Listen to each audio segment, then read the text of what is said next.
श्री शिवाय नमस्तुभ्यम दोस्तों, हर हर महादेव। स्वागत है आपका हमारे YouTube चैनल शिव और शक्ति में। हे प्रिय भक्तों, आज की महात्म्य कथा में आपका दिल से स्वागत है।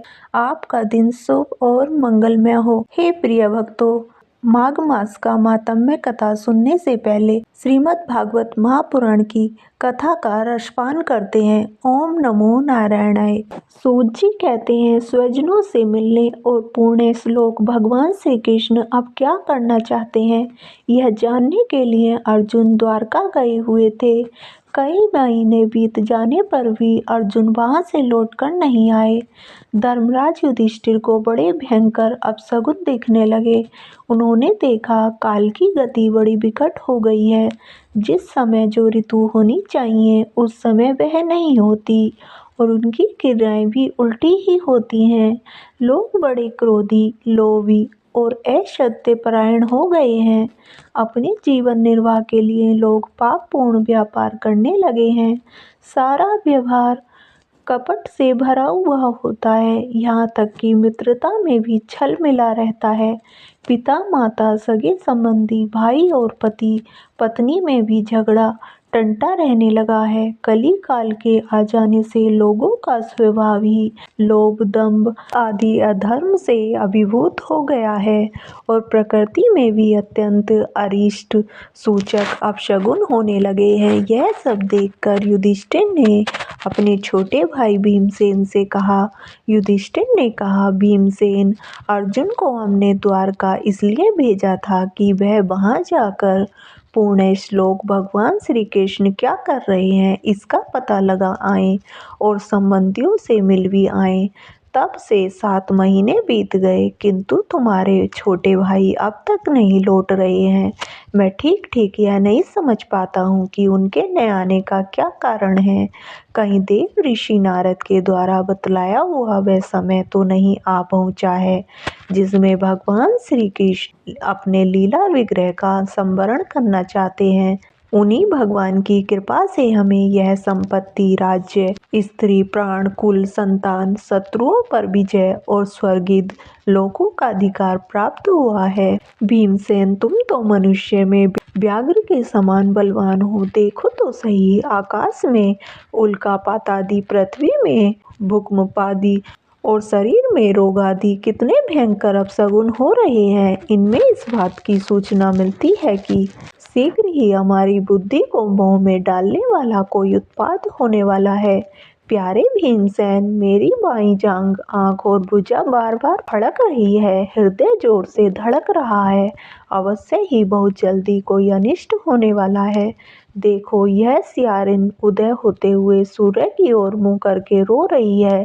अरे, इसके मुंह से तो आग भी निकल रही है। यह कुत्ता बिल्कुल निर्भय सा होकर मेरी ओर देखकर चिल्ला रहा है।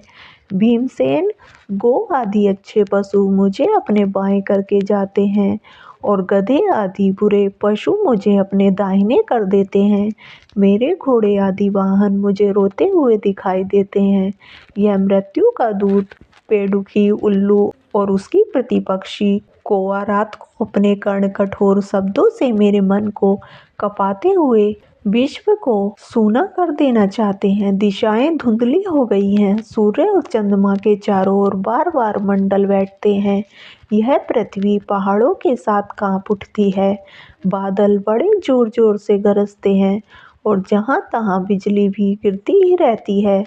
शरीर को छेदने वाली एवं धूली वर्षा से अंधकार फैलाने वाली आंधी चलने लगी है। बादल बड़ा डरावना दृश्य उपस्थित करके सब ओर खून बरसाते हैं। देखो, सूर्य की प्रभा मंद पड़ गई है। आकाश में ग्रह परस्पर टकराया करते हैं। भूतों की घनी भीड़ में पृथ्वी और अंतरिक्ष में आग सी लगी हुई है। नदी, नद, तालाब और लोगों के मन क्षुब्ध हो रहे हैं। घी से आग नहीं जलती। यह भयंकर काल न जाने क्या करेगा। बछड़े दूध नहीं पीते, गोए दूहने नहीं देती। गौशाला में गोएं आंसू बहा बहा कर रो रही हैं। बैल भी उदास हो रहे हैं। देवताओं की मूर्तियां रो सी रही हैं। उनमें से पसीना चूने लगा है और वे हिलती डोलती भी हैं। भाई, ये देश, गांव, शहर, बगीचे, खाने और आश्रम श्रीहीन और आनंद रहित हो गए हैं। पता नहीं ये हमारे किस दुख की सूचना दे रहे हैं। इन बड़े बड़े उत्पादों को देखकर मैं तो ऐसा समझता हूँ कि निश्चय हो यह भाग्यहीना भूमि भगवान के उन चरण कमलों से, जिनका सौंदर्य तथा जिनके ध्वजा ब्रज अंकुशादि विलक्षण चिन्ह और किसी में भी कहीं भी नहीं है, रहित हो गई है। सोनक जी, राजा युधिष्ठिर इन भयंकर उत्पादों को देखकर मन ही मन चिंतित हो रहे हैं कि द्वारका से लौटकर अर्जुन आए। युधिष्ठिर ने देखा अर्जुन इतने आतुर हो रहे हैं जितने पहले कभी नहीं देखे गए थे। मुंह लटका हुआ है, कमल सरीखे नेत्रों से आंसू बह रहे हैं और शरीर में बिल्कुल कांति नहीं है। उनको इस रूप में अपने चरणों में पड़ा देखकर युधिष्ठिर घबरा गए। देव ऋषि नारद की बातें याद करके उन्होंने सुहृदों के सामने ही अर्जुन से पूछा। युधिष्ठिर ने कहा, भाई, द्वारकापुरी में हमारे स्वजन संबंधी मधुभोज, दशार, सातवत, अंधक और वृष्टिवंशी यादव कुशल से तो हैं। हमारे माननीय नाना सुरसेन जी प्रसन्न हैं। अपने छोटे भाई सहित मामा वसुदेव जी तो कुशल पूर्वक हैं। उनकी पत्नियां, हमारी मामी देवकी आदि सातों बहिनें अपने पुत्रों और बहुओं के साथ आनंद से तो हैं। जिनका पुत्र कंस बड़ा ही दुष्ट था, वे राजा उग्रसेन अपने छोटे भाई देवक के साथ जीवित तो है ना। हृदिक, उनके पुत्र कृतवर्मा, अर्कुर, जयंत, गद, सारण तथा शत्रुजीत आदि यादव वीर सकुशल है ना। यादवों के प्रभु बलराम जी तो आनंद से हैं। वृष्टि वंश के सर्वश्रेष्ठ महारथी प्रद्युम्न सुख से तो हैं। युद्ध में बड़ी फुर्ती दिखलाने वाले भगवान अनिरुद्ध आनंद से है ना। सुषेण, चारुदेशन, जाम्बती नंदन साम्ब और अपने पुत्रों के सहित ऋषभ आदि भगवान श्री कृष्ण के सेवक सूतदेव, उद्धव आदि और दूसरे सुनंद, नंद आदि प्रधान यदुवंशी जो भगवान श्री कृष्ण और बलराम के बाहुबल से सुरक्षित हैं, सब के सब सकुशल है ना। हमसे अत्यंत प्रेम करने वाले वे लोग कभी हमारा कुशल मंगल भी पूछते हैं। भक्त वत्सल ब्राह्मण भक्त भगवान श्री कृष्ण अपने स्वजनों के साथ द्वारका की सुधर्मा सभा में सुखपूर्वक विराजते हैं ना।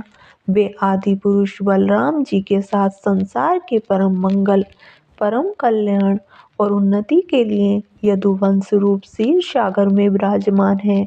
उन्हीं के बाहुबल से सुरक्षित द्वारकापुरी में यदुवंशी लोग सारे संसार के द्वारा सम्मानित होकर बड़े आनंद से विष्णु भगवान के पार्षदों के समान विहार कर रहे हैं। सत्यभामा आदि 16,000 रानियां प्रधान रूप से उनके चरण कमलों की सेवा में ही रत रहकर उनके द्वारा युद्ध में इंद्रादि देवताओं को भी हराकर इंद्राणी के भोग योग्य तथा उन्हीं की अभिष्ट पारिजातादि वस्तुओं का उपभोग करती हैं। यदुवंशी वीर श्री कृष्ण के बाहुदंड के प्रभाव से सुरक्षित रहकर निर्भय रहती हैं और बलपूर्वक लाई हुई बड़े बड़े देवताओं के बैठने योग्य सुधर्मा सभा को अपने चरणों से आक्रांत करते हैं। भाई अर्जुन, यह भी बताओ कि तुम स्वयं तो कुशल से हो ना। मुझे तुम श्रीहीन से दिख रहे हो। वहाँ बहुत दिनों तक रहे, कहीं तुम्हारे सम्मान में तो किसी प्रकार की कमी नहीं हुई। किसी ने तुम्हारा अपमान तो नहीं कर दिया।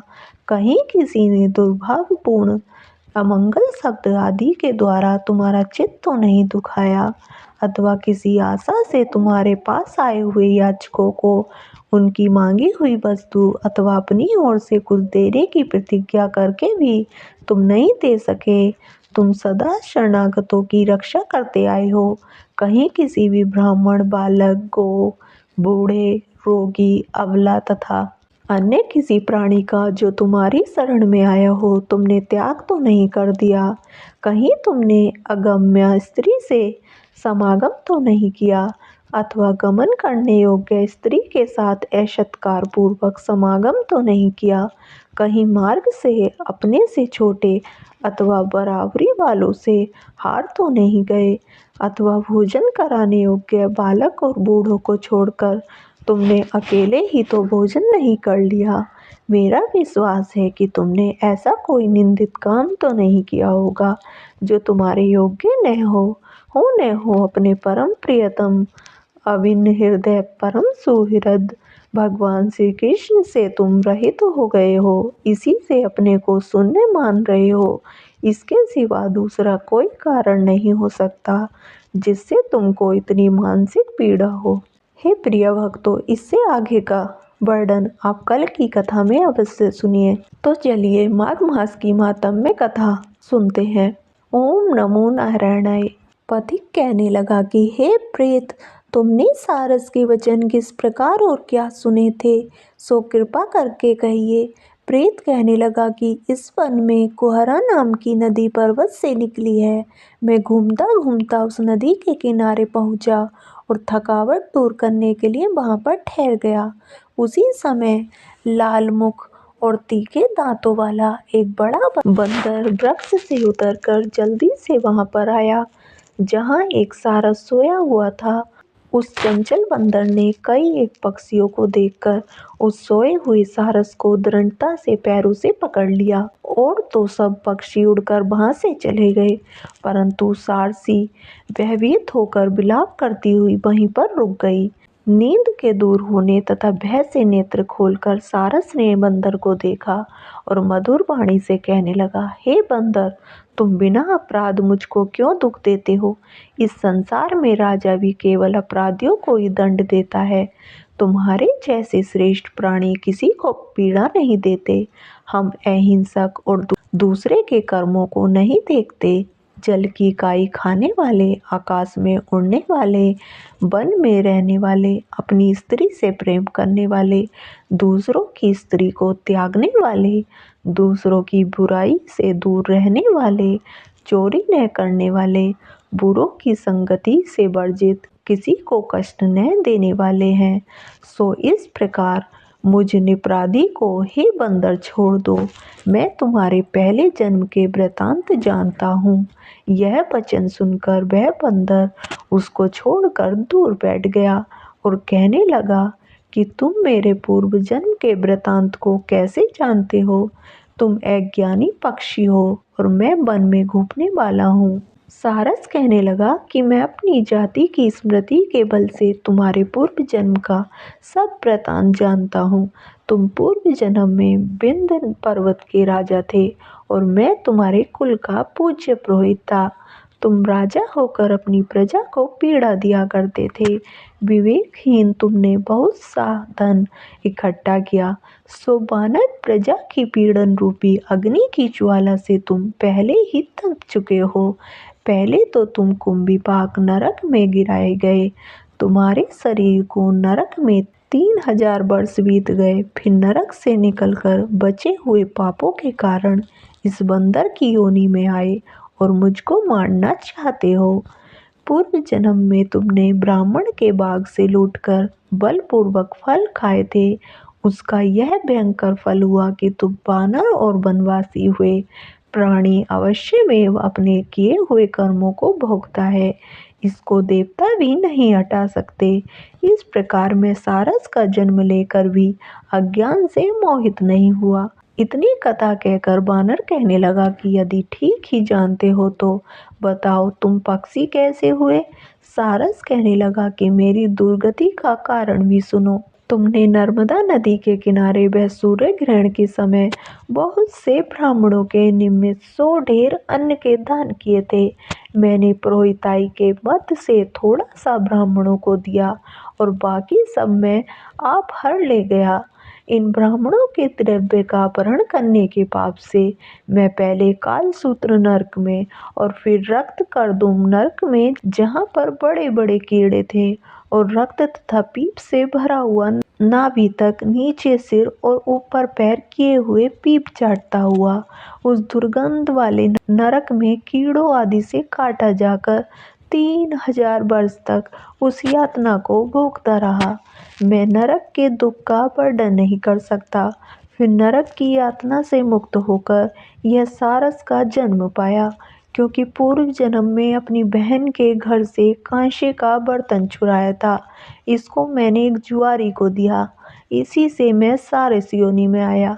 यह मेरी स्त्री पिछले जन्म में ब्राह्मणी थी, इसने भी कांसे की चोरी की थी, इसी से यह मेरी स्त्री और सारसी हुई। यह सब मैंने तुमसे कर्म फल कहा। अब भविष्य की बात भी सुनो। अब मैं, तुम और यह मेरी स्त्री भी हंस होंगे और काम रूप देश में सुख से निवास करेंगे। फिर इसके पश्चात गौर योनि में और फिर जाकर दुर्लभ मनुष्य योनि को प्राप्त होंगे। इसमें मनुष्य पाप और पुण्य दोनों ही कर सकता है। इस प्रकार शिव की माया से यह सारा जगत मोह को प्राप्त होता है।